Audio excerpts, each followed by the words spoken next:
콘크리트 공국이 다수 발견되면서 5년 넘게 가동이 중단됐던 한빛원전 4호기의 재가동 여부가 내일 결정될 것으로 보입니다. 한수원과 환경단체 등의 입장이 엇갈리고 있는 가운데 이제는 안전한 것인지 우려되는 문제점은 없는지 한병섭 원자력안전연구소장과 이야기 나눠보겠습니다. 소장님 안녕하십니까? 네, 안녕하십니까? 네, 먼저 원자력안전위원회 회의가 내일 열리는데 한빛원전 4호기 재가동 어떻게 될 것 같습니까? 물론 아닐 수도 있는데 제 판단으로는 좀 유보적인 판단을 하고 있습니다. 왜냐하면 지난 4, 5년간 이 공국에 대한 대처도 제대로 못 해왔었고, 그다음에 네. 원안위가 그걸 판단을 이끌어낼 수 있는 강제력도 없고, 그다음에 어떤 근거를 제시 못한 상태에서 이번 정부가 바뀜에 따라서 친원자력적인 상황에 따라서 있기 때문에 이걸 갖다가 짧은 시간 안에 재가동을 승인을 한다. 이거는 제가 판단하기에는 굉장히 책임감이 따르는 행동이기 때문에 좀 부정적으로 보고 있습니다. 네, 한빛원전 측은 공국을 채우는 보수공사가 제대로 이루어져 이제는 안전에 문제가 없다는 입장인데 소장님은 어떻게 생각하십니까? 이에 대한 국내 사례가 없었고요. 해외에는 여러 사례가 있었습니다만은 그걸 담보할 만한 기술력이 아직 있다라고는 좀 판단되지 않습니다. 그래서 제대로 대응을 했다. 보수공사가 제대로 잘 됐다고에 대해서는 아직 의문점이 많이 있다고 저는 판단하고 있습니다. 네, 원자력안전위원회 조사에서 한빛원전 4호기의 공국 발생 원인이 부실공사로 확인됐습니다. 최초 시공이 부실했다면 다른 문제가 있을 가능성은 없겠습니까? 최초 시공이 부실했기 때문에 여러 가지 공국도 발생했지만 오랜 가동에 따른 부차적인 균열이라든지 이런 문제들도 반드시 발생할 수가 있고 그런 예에 따라서 이미 미국에서는 불과 1, 2년 전에 원전을 경락 건물 균열 문제 때문에 폐로한 원전도 있거든요.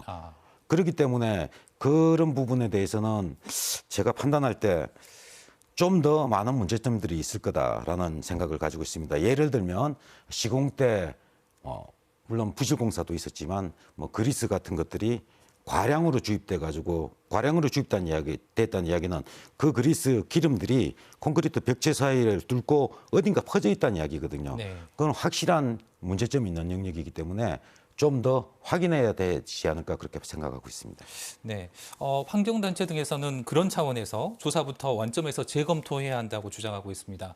안전성 검사를 일부만 진행해서 추가 공국은 없을 거라는 추정조사 방식 자체가 문제라는 입장인데 어떻게 생각하십니까? 저도 마찬가지로 보고 있습니다. 이미 저 균열이나 공국 문제는 처음 철판 부식이 생기기 10년, 20년 전부터 해외에서 이런 사례가 있다라고 다 알려졌고, 네. 그다음에 수많은 원전에서 이런 징후들을 다 검사한 영역이 일이 있는데 우리나라 원전은 그때까지도 네. 제대로 된 장비나 이런 기술 개발 없이 눈으로만 검사하다가 철판이 부식이 뚫리고 난 다음에야 이 대응이 있어 왔거든요.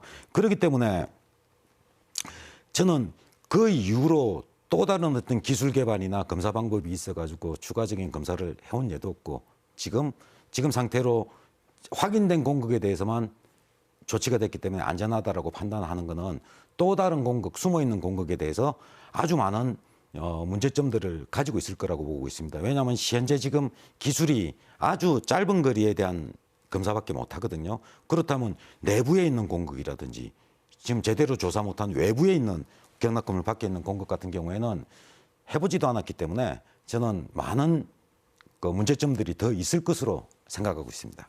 네, 이런 안전성 우려에도 재가동 승인이 떨어진다면 지역사회에서는 어떻게 대응해야 좋겠습니까? 지역사회에서는 지금과 똑같이 계속 문제점을 제기하고 그다음에 확인할 부분들을 확인하려고 애를 쓰셔야 될 것 같고 이미 예전에도 그래왔지만 그래도 큰 변화는 없었거든요. 그렇지만 이제 저는 최근 들어가지고 좀 긍정적인 상황이 현 정부 들어서 원자력 경제성 문제로 지난 원자력 관련된 물을 갖다가 재조사하고 하는 일이 있었기 때문에 앞으로 이런 문제점들은 원자력의 제일 중요한 안전성에 관련된 문제점으로 하자가 있는 판단이 있었다면 언제든지 다시 되짚어 볼 수 있기 때문에 그런 면에서는 아주 좀 긍정적이지 않을까 저는 판단하고 있습니다. 네, 사실 그 사용 후 해결료를 저장하는 원전 부진의 저장 시설도 포화 상태 이런 걸로 알고 있거든요. 한빛원전은 사정이 좀 어떻습니까? 한빛원전이 아마 제가 듣기로는 제일 먼저 포화되는 것으로 알고 있습니다. 그렇지만 그 이전에 사실 방사선 폐기물도 지금 거의 포화 상태거든요. 폐기물이 되든 사용후 해결료가 되든 이미 포화 상태인데 이게 수명 연장하면은 현재 상태에서는 좀 더 그 포화 상태가 더해지면 더해졌지 덜어질 없는 그저 가능성은 없습니다.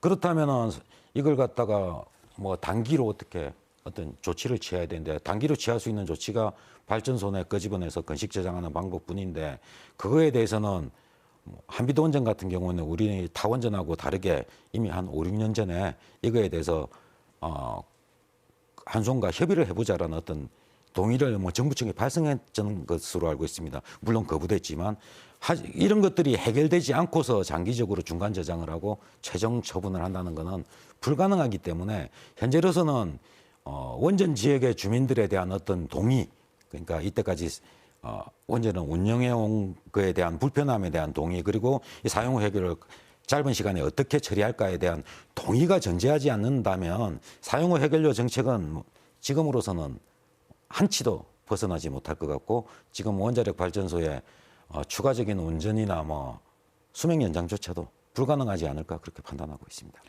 네, 소장님 오늘 말씀 잘 들었습니다. 고맙습니다. 네, 감사합니다.